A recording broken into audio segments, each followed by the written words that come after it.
Inconceivable! Brothers don't shake hands. Brothers gotta hug.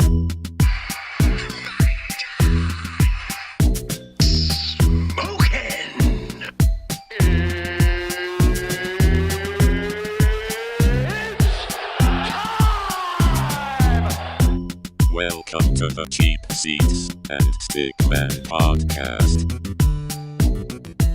Welcome back, everyone.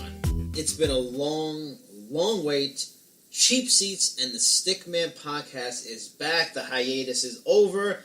I am Cheap Seats, Jason Burgos. He is the Stickman, Jose Maldonado. I'm just so glad to hear your voice again, Jose.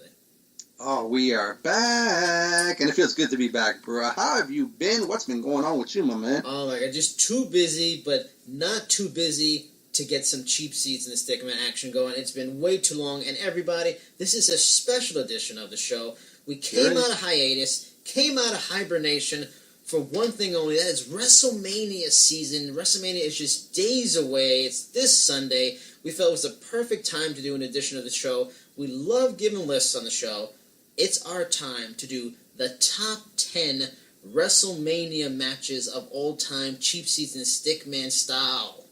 Yes, man. I mean, Mania Week is like Christmas to wrestling fans. All kinds of events going on, everything leading up to it, not just from WWE, from all kinds of promotions. And then, WWE itself got the Hall of Fame on Friday, NXT on Saturday, and of course the big show on Sunday. So what better time to bust out our little, our wrestling expertise and put our stamp on our, what we feel are the top 10 WrestleMania matches of all time. Now, the way we're basing this list on is we're going with the criteria of quality of match, and also its relevance, be it historically, at the time, overall, lasting ramifications. But it's a mix, So that's why we're going to first bring up our honorable mentions. You get an idea of what we're kind of going with, because these did not make the top 10. Now the first just a taste for y'all. Yeah. Now the first one for our honorable mentions is the classic epic encounter between Andre the Giant and Hulk Hogan for WrestleMania 3. Early thoughts on that one. Why do you think it wasn't enough to make the top 10, Jose? Well, it's crazy. It's one of the most iconic, if not the most iconic, matches in WWE history. With Hogan slamming Andre, the immovable force, the unstoppable force meaning the immovable object. But honestly, if we're going to consider match quality, the match quality just wasn't all that compared to the other 10. Yeah, I agree. Classic. It's just, it's an old school kind of match. It's one of those things that it's best as like a lasting memory picture in your mind, but it's not something you want to go, oh man, I want to watch that over, say, some of the ones that will be on our top 10. Now, moving on to the next honorable mention is Heartbreak Kid Shawn Michaels, who he's on this list a lot. He's Mr. Just a couple times. He's Mr. WrestleMania for good reason. HBK versus Ric Flair from WrestleMania 24. I know you're a big fan of this one. Why do you think it did not make the 10? I had the honor and privilege of being here live for that one, WrestleMania 24. I think it just missed the list because, that's the thing about WrestleMania. Everybody brings their A game, and as awesome as this match was, as important as it was in the career of Ric Flair, one of the greatest of all time, being retired, we'll get into it when we get to our 10, but, there was just a few more matches that had slight more importance, slight more quality than this one. Not to take anything away from this match, it just didn't quite crack the top 10. Yep, completely agree. Now, on to our third and final honorable mention. It is the Triple Threat World Championship match from WrestleMania 20 between Chris Benoit, Triple H, and also another Shawn Michaels match. I think this seems similar to the HBK and Flair match. Just really good match that just a smidge short compared to just a bit outside the top 10. But and it's a shame that this one's kind of get lost to the annals of time, obviously because of the whole Chris Benoit situation. Totally awesome match, but like you said, there's just a few more that were maybe slightly better in quality and slightly better in importance. Yeah, I mean, and now moving on to our 10. What was fun about this entire process for both of us is that we went through all these matches. We looked at them. We had some fun analyzing. We had some good debate. This was the homework assignment that was actually fun to do. and for the most part, our minds were like one. Now, moving on to our 10. I'll take number 10. this is one that I when I racked my brain, I thought about it, I watched it, and I remember it. Oh, it's amazing. And it might be a surprise for some of you people, but our number 10 is from WrestleMania 22, Mick Foley versus Edge in a hardcore epic. Oh, yeah, man. I mean, and hardcore epic is right. We're talking flaming tables. We're talking, Mick Foley and Edge in street clothes just going at it. And it's, going back to it, you figure, does it hold up? It absolutely does, man. Entertaining, crazy match. And important in the career of Mick Foley because he's a dude that was in a lot of great WrestleMania matches and moments, but he never quite had that one defining WrestleMania moment. This match did that for him, and Edge was one that gave it to him. Yeah, it was the last great hurrah of an amazing career. And at that point, and what's interesting, this is following up 2 years removed from when Mick Foley would tag with The Rock against 3 members of Evolution. And it looked like Mick was probably on his last legs, but it seemed like he really dedicated himself, got in better shape for this fight, and it really was the last great roar of the king of the death matches. And the match lived up to all expectations. Edge delivered, and he really continued to show the level of craziness he has shown in the past with TLC matches and ladder matches and this match, and it was a phenomenal match. You had some crazy... I believe... Wasn't there one point where, barbed wire was somewhere near Lita's face or some craziness like that? And that's another thing. You got Lita hanging around ringside. That adds a level of tension and danger to the match. And, it's almost ECW style. And, it's funny that you mentioned this is the last hurrah and the last roar for Foley. It was kind of the last hurrah for that kind of style of match in WWE.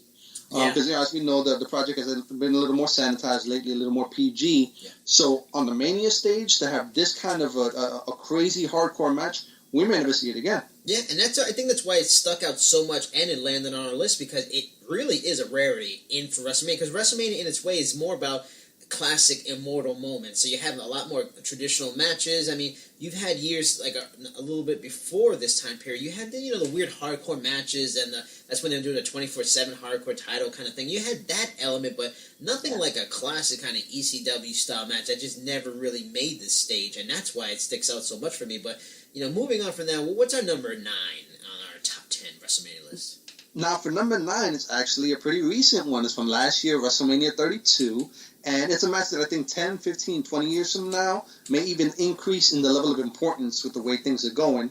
It's the women's triple threat match from WrestleMania 32 between Charlotte, Becky Lynch, and Sasha Banks for what was formerly the Divas title turned into the women's title in this match. And it was just a phenomenal showing by the ladies. Arguably, and in the opinion of most people, including you and I, probably the best match on the biggest WrestleMania of all time in terms of attendance. And the ladies delivered. They were talking about the women's revolution coming into its own. This was the coming out party, and they just delivered on the grandest stage of them all. Yeah, I love this match. I remember watching it the first time, and it blew my mind. And like we talked about, it stuck out the time big time because it was the best match on a pretty pedestrian and mediocre WrestleMania after a great slew of WrestleManias. But watching it again, getting removed from the fact that it stuck out on a weak show, it's still a great match. Like the level of output, the pace they kept, the grappling in terms of chain wrestling from move to move to move. They're doing 3-way moves, and it in this match that it was historic because they were bringing back the women's title and finally putting to rest that god awful Divas title. They put a final stamp of approval that fantastic high-level women's wrestling is here, and it's here to stay. Yeah, without question, man. The butterfly belt was put to rest along with the passé notion that women couldn't deliver in the ring. Women were only eye candy. Women were only for the gimmick lingerie matches. These women, and you said it best. It wasn't just the best match on a pedestrian WrestleMania. This would have been a great match on any Mania card. The women brought it. Sasha with her energy, Charlotte with her crazy athleticism, and Becky, my personal favorite, just brought the straight fire, as she would put it. Fire! Just like that, man. Oh, I love that woman. But she kind of earned her way into that match with the feud that she had with Charlotte leading up to it. She kind of came into her own, and the women's revolution started to pick up steam and came to a head here.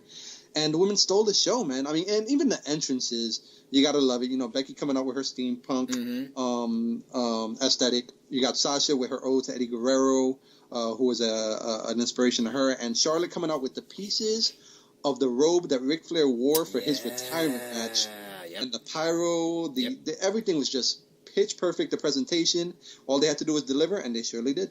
Yeah, it's fantastic. Now moving on to number 8. I mean, this is a must. Any top 10 list, it has to be. I'm sure any top 10 list on WrestleMania is going to have this, and it's for good reason. Number 8 from WrestleMania 12, the classic all-timer of the Iron Man match between Bret Hart and Shawn Michaels. You have to have it there. I mean, me and Jose have gone back and forth talking about it. You know, for some people, they might have it higher. I'm sure years past on different lists, they had it higher. But, you know, it's a match that's still amazing, but it's not a match that's always 100% enjoyable and entertaining every minute. And that's to be expected from a match this long. But that's what's great about it, too, and that these men put in serious work to do a match for an hour straight. Neither men are, you know, slow kind of wrestlers. They grapple, they're very athletic, they're very physical, and the fact that they went a good 45 minutes, and then that last 15 or so minutes is just a free-for-all of high spots and close calls, and then you have the overtime, which is just epic. You gotta have this on the list. Yeah, absolutely. Now, this is one of the great Mania matches between two of the great Mania performers. And, it's a 60-minute Iron Man match. So, obviously, watchability, it depends on how much wrestling you can take. But like some long movies like The Godfather seem to fly by, this is one of those cases, man. Because you got two of the best at the top of their game going at it. The drama, like you said, the last 15 minutes coming down to the wire were just crazy drama and brilliant storytelling and booking to the fact that they went 60 minutes and it was still tied 0-0 at the end. So even if it wasn't an Iron Man match, they would have still gone to a 60-minute time limit. It was just brilliant booking to lead to the overtime, which was just crazy drama. And for certain Bret Hart fans, I'm not going to say who, a disappointing ending. What are you talking about? I ain't got a clue. There was a certain someone that was a real big Bret Hart fan that just couldn't stand the overtime and the jip and kind of felt Bret Hart's pain on that, which he sold great. I mean, it's not like it still bothers me. I sort of got over it. I mean, away from that, I don't want to get too sad now. But that match was great because it was the rarity, and it's still not a commonplace moment, but it always seems to happen at WrestleMania where you have that classic clash of like the two biggest good guys in the company at the same time. Like you had it with Hogan and Hogan and Ultimate Warrior. You had it later with, say, like The Rock and Stone Cold. And this was another one. Like these are always so tough. It's the original split crowd kind of reaction, and not because some people don't like them and some people like them. And this is like they were so popular and they had their devoted fans, and they would just split because they were just so well liked, and that's what's so amazing about it. Now moving on, number 7. What do you got on our list of number 7, Jose? Well, for number 7, it's another one that's a couple years old, but still phenomenal. Undertaker, Triple H, Hell in a Cell from WrestleMania 28. This was in Miami. It was actually the third time that Triple H and Taker had met at Mania, so this was the blow-off. Yep. And to add an element to the match, besides Hell in a Cell, you got Shawn Michaels, HBK, who just can't seem to get out of these great WrestleMania matches. Yes. No Even what. he's reffing in my great matches. That's insane. Yeah, I mean, this dude just performs on every level, but he was a special guest referee. And, everybody expected it to be an epic encounter, and it was. Some of the best storytelling you can in any Mania match. Mm-hmm. The added element of Taker's streak still intact at this point. And we all know how that ended up by 30. But Triple H just hungry, dying to do what HBK couldn't, and which he pointed out numerous times leading up to it, was to try to end Undertaker's streak at Mania. He was just so hungry for it, and HBK being in the middle of it, actually getting involved at some point. It wasn't the most physical Hell in a Cell match. Well, I shouldn't say the most violent in terms of visceral blood, anything like that. Right. But it was definitely intense and just delivered by 3 professionals at the top of their game. Just an epic encounter. Yeah, I mean, watching it again, there was a time period where I have gotten away from wrestling, unfortunately. You know, things happen. You have your peaks and valleys just like the industry does. And that was kind of one of those periods, so I had to go back and watch. And some of these matches I had to go back and watch. And that was one of them, and it is just such a great match. And it's, you know, it's not like some of the matches that are to come where it's like a wrestling clinic. It's just three men who understand like you said, the storytelling. They understand the drama of the match. They understand, oh, the camera is this close. I can speak loud enough. It can hear me, and I can convey another kind of little layer, put another layer on this storyline to the people at home, you know, and it's so good, you know, the back and forth, the talking, and they're talking, and that's the added element I'm talking about. They're saying things out loud that add so much more to it, and just, it's one of those matches, just like it has been in the Undertaker matches for the last, I don't know, 8-9 years, where it just, you know, close call, you know, near fall after near fall after near fall, getting out of all the great finishers, and it just, you get to a fever pitch, you don't know when it's going to end, and it does. It's like, oh, wow. Yeah, it really does take you on a ride, man. The near falls in this match were, oh, God, so nail biting. It really does, you know, suck you into it. It's like 2 3/4, 2 7/8, not quite 3. And they sold it so well, you know, HBK included. Taker's just an epic performer at Mania, and even more so in later years, and this is a perfect example of that.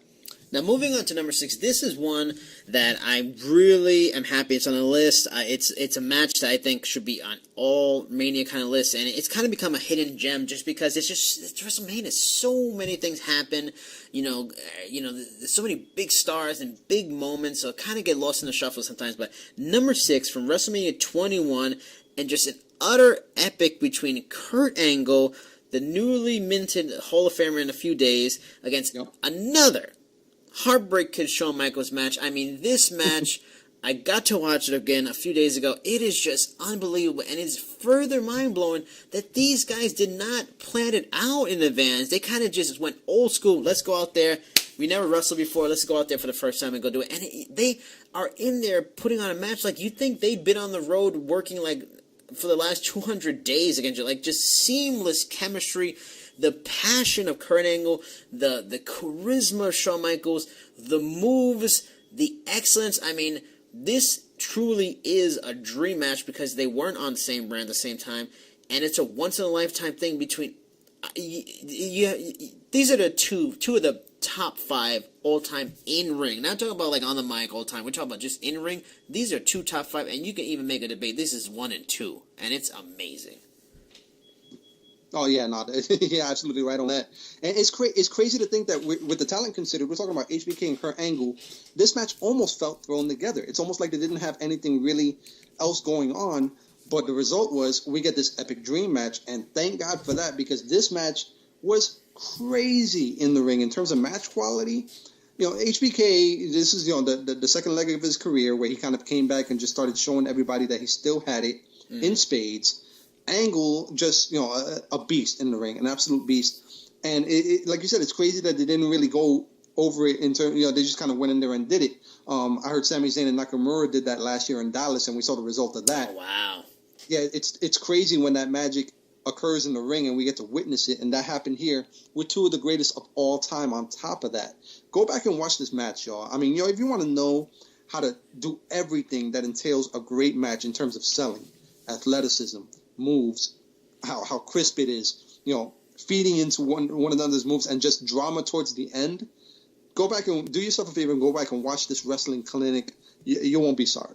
And a fascinating story to add on to it is that, to add to the fact that these are 2 of the very best athletes to ever be in a wrestling ring, Shawn Michaels recently did an interview. He talked about how he's been a guy that never gotten blown up, and for the people that don't know what blown up means, just means getting gassed out and really tired in a match with somebody. He's or the guy me when I'm walking down the block. Yeah, there you go.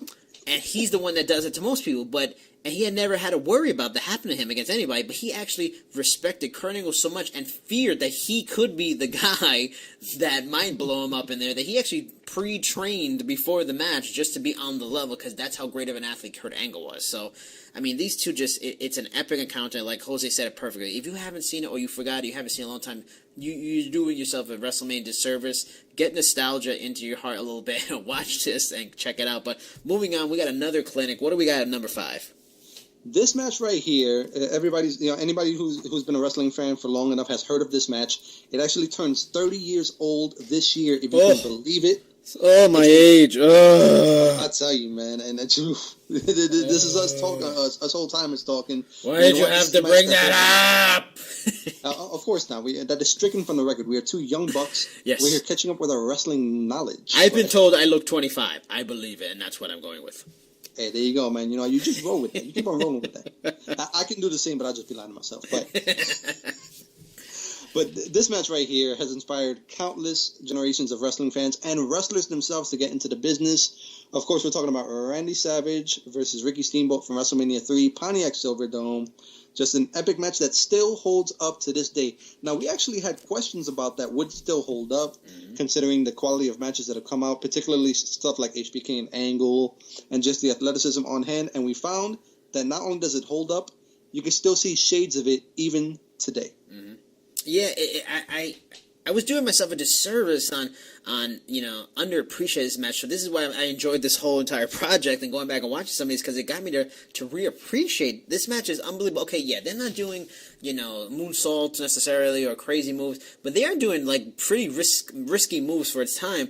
But the main thing that's amazing about this is that the action is very hard hitting. It's very physical match, and it's a non-stop match, and that it's like slam, pinfall, kick out, boom, right into another match. There's no walking around. There's no yelling, come on, ref, that was 3. There's none of that. It is just constant act. Like, these two must say, look, we're going to put on a show. We're the best athletes in the company. And it's very similar to, like, Angle and HBK in that way. It's a predecessor in that these are the two best in the company at the time, and they were just going to say, look, this is why we're better than everybody else. We're going to show you, and we're going to show you big time why we're so much better than everybody else. I mean, they stole the show of what was, the coronation, WrestleMania 3, 93,000. This was Vince's, realization of the vision that he had when he started WrestleMania. And, it's funny you mentioned, none of that, walking around, come on, ref. There was plenty of that going on in 1987. Yeah. Yes. But not, go back and watch that card. There was plenty going on in that card. Yes. But not in this match. They delivered on all fronts. They really did. Yep. Now, moving on to number 4, and is another just a classic. It's not recent, but it's not old. It's right in that middle sweet spot. It's like early 2000s era. We're talking about the Tag Team TLC 2 match from WrestleMania X7 between the Dudley Boys, the Hardy Boys, and Edge and Christian. I know one of those, watched it again. I already knew what I was getting into and with the insanity, but watching it again, and it's such a stark contrast. If you're a fan that's got into the business in the last maybe 5-6 years or in the last decade, you want to go back and watch it to see how different things are. Because one, I will say certain things like Lita doing moves to guys. And then also, I would say, Lita getting 3D'd by the Dudley Boys. Because if something can be brought back, Stephanie McMahon needs a 3D. She's not going to get it, but that's at the very least a 3D. Yes. For starters, a 3D. Also, another clear thing, poor Spike Dudley, who gets involved with the match. Oh, I love Spike. Lita just laid into him with a chair shot to his dome that made me just cringe. Like, these are just straight up unprotected, man. Yes, these are elements of the business that have gone, and for good reason, safety and for PR reasons. But it takes you in a little bit of a time warp of that era, and it's of that aside, it's pure insanity. These three tag teams are they're 3 of the best all time because of some of these matches. Yeah, it's crazy. You almost think like they kind of painted themselves into a corner because they had TLC at WrestleMania 2000. Yep. How are they going to top that? Mm-hmm. And here comes X7, and they absolutely top it. And it's funny, going back to Spike Dudley real quick, rewatching that match, one part that cracked me up, he goes into the ring, he gives somebody a shot, then right off the bat, he does the acid drop out of the ring through a table. Yes. There's no time doing this. It's like the crowd had no time to sit down during this match. Yeah. Because every time they kept adding elements, where there was Spike Dudley coming down, where there was Rhino coming down, where there was Lita coming down, busting out a Hurricane Rana off the top rope. Yeah, Hurricane Rana. There you go. I forgot the word. So many maneuvers going on in this match, man. It's hard to keep track, but it was just nonstop for about 15, 20 minutes, just nonstop action from some of the best at the top of their game. Mm-hmm. And, of course, the cherry on top was just the iconic moment of Jeff Hardy swinging from the title belt, and Edge coming off with the spear. We've seen it replayed time and time again on on WWE TV, and it just never gets old. The height of where he fell, Yes, and the camera angle that caught it's insanity. Yeah, I mean it's like just nonstop. It's like stuntman stuff going on. I mean, there's wrestling in there, but it's just stuntman insanity. Like, I mean, there's the Jeff Hardy one, but the one I also remember too is Matt Hardy and Bubba going off that monster ladder to the outside onto like 4 tables, like just pure chaos. I mean, those tables got destroyed. Like literally, you see splinters just flying up. They crashed through. It was amazing, man. It really was. And just to say, Jeff Hardy did a swanton off the huge ladder onto Rhino and Spike on 2 tables, and it only broke 1, so it's not easy to break these, but these guys were from such a height, it just destroyed them. Just a classic match. Again, if you haven't seen this match, or you're a new fan, young kid, go back and watch the. I mean, that's the fascinating thing about all 3 of them is that Edge and Christian won them all. Like, that was the weirdest thing about it, and but I kind of like that, is that was just their match. They weren't the beloved team. They weren't the best at a specific thing, but they were like the well-rounded guys you love to hate and hate to love, and they just would pull it out every damn time. Yeah, and you see the evolution of their gimmick, because at WrestleMania 2000, they were still the moody, brooding Edge and Christian type of cats. But then by X7, they were the goofy, happy-go-lucky Edge and Christian we know now. Yep. But they still ended up winning the match. So, yeah, real good point on that. Now, moving on to our top 3. These are the big 3. These are the ones that really had to be negotiated with. We had to really, this is where the analyzing, There was backstage wrangling. There was going back and forth. There was maneuvering going on. Like, this is where you had to, man, I don't know if one, all right, got it. But, all right, number 3, Jose, give them their number 3. All right, man. For number 3, now, these top 3 matches are just insanely epic matches. And we're starting with 2 of the very best. Kind of in a transition period. This is WrestleMania 13, the legendary submission match between Bret the Hitman Hart and a up-and-coming stalwart named Stone Cold Steve Austin. And it's funny, Stone Cold himself has gone on record saying that he felt kind of weird going into a submission match because he didn't really have any submission moves. He was just hoping to beat him into submission, basically. But this match was brutal. I mean, and it had things that you didn't normally see in WWE programming at that time. I mean, a submission match, you're thinking a technical, just back and forth wrestling clinic. 30 seconds into the match, they're outside the ring. A minute later, they're over the barrier fighting into the crowd. This goes on for another 5, maybe 10 minutes. Yeah. This match was all over the place. The energy was insane, and it was just 2 of the best of all time. Bret Hart, who at the time, he had been a legendary babyface run, through numerous world championships, and then you had Stone Cold just starting to rise and gain that momentum, and it just all culminates into this great storytelling in this submission match. It was just phenomenal to watch. Yeah, I mean, it's a special match. It's a paradigm change moment. It's like a shift change. Like it's a really big moment in the history of sport, because the sport really changed kind of. It helped us in the Attitude Era. Yeah, it went into a totally different trajectory. I mean, careers went in a different trajectory. It was it really, we didn't, unbeknownst to us, it was the end of an era, because not too long after that, you have the whole Montreal Screwjob. Brett leaves, to WCW. So, and Stone Cold becomes eventually the man. I mean, what would you say WrestleMania 13? When was that? What year do you think? 96? That was 97. 97. So I mean, Stone Cold wins the WrestleMania, wins the title for Shawn Michaels in 98, the next year, right? Yeah, 1 year later, and this was kind of his coming out party at WrestleMania. 1 year later, he would be the man. Yeah, so months later, you have the screw job, you have Stone Cold win the title. So I mean, it was a huge shift change in the entire sport, and it's a really great match, an interesting story, very physical, 2 of the best. The very elusive double turn. That's something that you wish you would see more. You don't see it enough, but just a classic match. It's here for good reason now. And word to the wise, this match is not for the squeamish. No. The last couple of moments of that match are, anybody who's seen the clips know what we're talking about. If you're averse to watching blood and that kind of thing going on, please avert your eyes. Yes. Now, moving on to number 2, which is a match that really doesn't have any blood.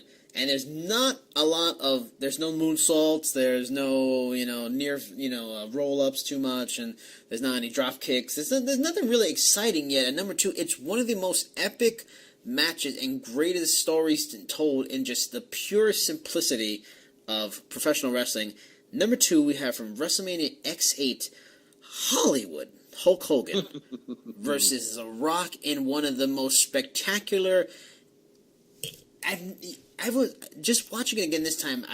It's rare that you know if you're in the arena for something, that's when you really feel the true energy. It's a very rare circumstance where energy comes through a television screen because you're so disconnected, and that's a match that still, even though it's like 60,000, 70,000 people that were in Toronto, maybe even more than that, and you feel the energy from the start. No, it's not like, 10 minutes in and, 20 minutes in, the match is really having a wild finish and the crowd's finally getting it. No, the crowd was in it from second one.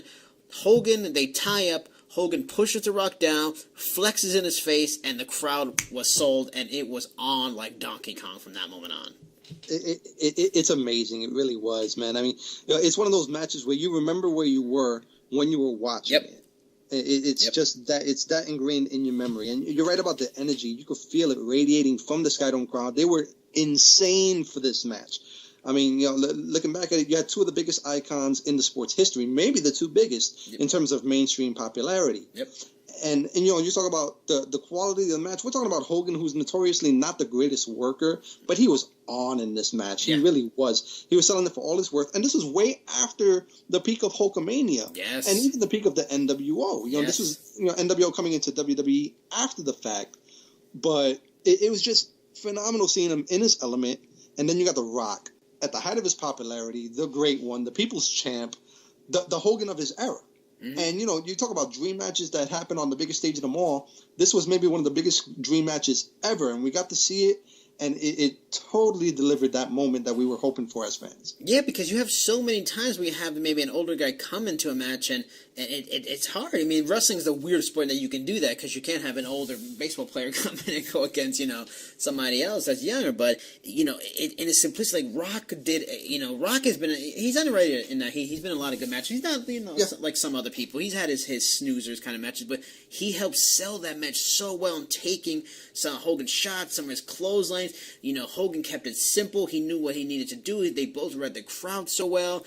And there's no moment in WrestleMania history. I mean, there's very few, maybe like the Seth Rollins, cash-in or Ultimate Warrior going for the press slam on Hogan, or, there's very few moments when Hogan gets rock bottom, kicks out, and he throws up, he starts hulking up. The crowd, I'm sure most people in the living rooms watching it went absolutely bananas, and I get goosebumps every time I watch it. Yeah, man. I mean, the roof almost blew off the Skydome, to go back to that old cliche, but it's true, man. I mean, the crowd was electric right from the start. The stare down, everybody was on their feet chanting for Rock, for Hogan, for just, it was deafening. And the moment that you mentioned when Hulk started hulking up, it was like we all converted back to our childhood at that moment, man. Anybody who grew up watching Hogan, seeing him hulk up like the old days, oh, man, it was crazy to see.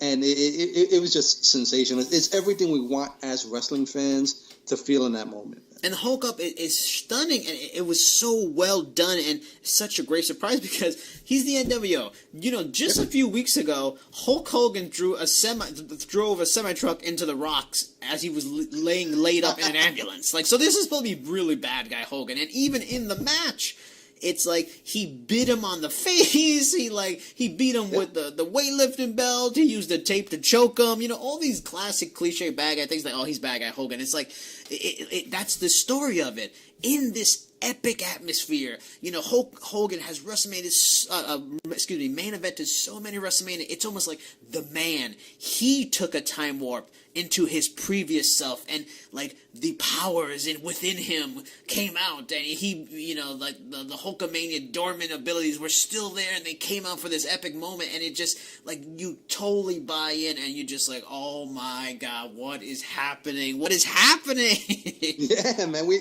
didn't know how to feel at that moment. Yeah, like you said, for all of his heel tactics, Hogan was getting a great reaction. The fans were eating it up, man. He had them out, eating out of the palm of their hands. Yes. And Rock, to his credit, played off of that. Anytime they would boo a comeback by him, a spine buster, the people's elbow, he'd just kind of turn into that, Nation of Domination Rock and just kind of throw it right back at him. Just great performances all around, capped off by the great, passing of the torch and show of respect moment at the end. Just awesome stuff from two of the best of all time. Yep. Now, moving on to the one and only, the final entry into our top 10 WrestleMania picks of all time. There's some similar names in here, but I don't think many will be surprised. Jose, give them the number one top 10 WrestleMania match all time. Man, greatest WrestleMania match of all time. You got to go with two of the greatest performers in WrestleMania history. It's the match that everyone talks about, man. It's HBK, Shawn Michaels versus The Undertaker, 25th anniversary of WrestleMania, Heaven versus Hell, streak on the line, Shawn Michaels descending from the heavens in his entrance dressed in white, Undertaker rising from the depths of hell, and they delivered an all-time classic. Seriously, that phrase gets thrown around a lot, but go back and watch this match. I mean, you got two of the best of all time stepping up their game.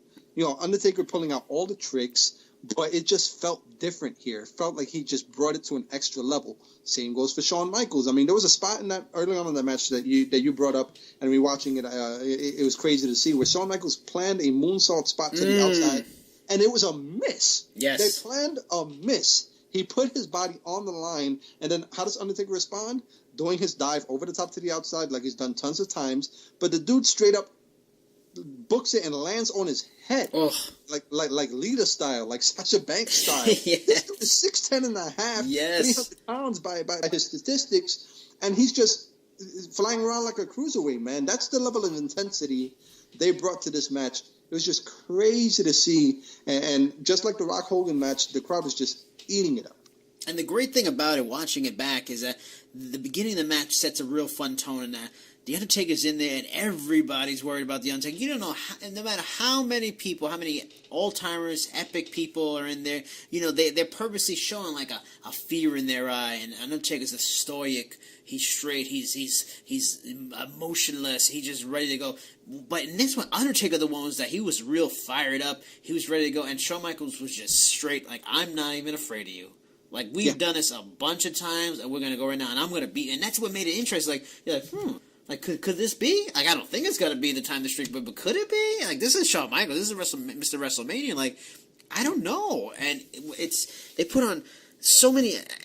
This is an example of, like, well, Rock and Hogan, they may have had more energy in that match because it was special. It had never been seen before. This match really had a ton of energy. It had a classic Undertaker streak match energy, but it had that much more because anything with Shawn Michaels, he is just pure electricity. Like, honestly, I love The Rock, but Shawn Michaels is probably the most electrifying man in sports entertainment because he does it with his ring work, and he's just mesmerizing. He just brings a passion and life to any match. So you have those two forces converging into an energy, and then they're telling a great story. They're doing great stuff. The near falls.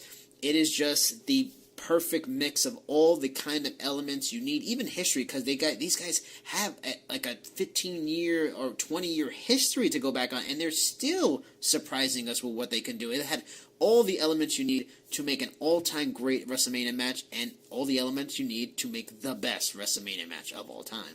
Yeah, man. I mean, it's everything you got asked for. And you mentioned the history that they had. I mean, even going back, we mentioned Hell in a Cell earlier. The very first Hell in a Cell match back in Bad Blood, Shawn Michaels versus Undertaker. They brought that in.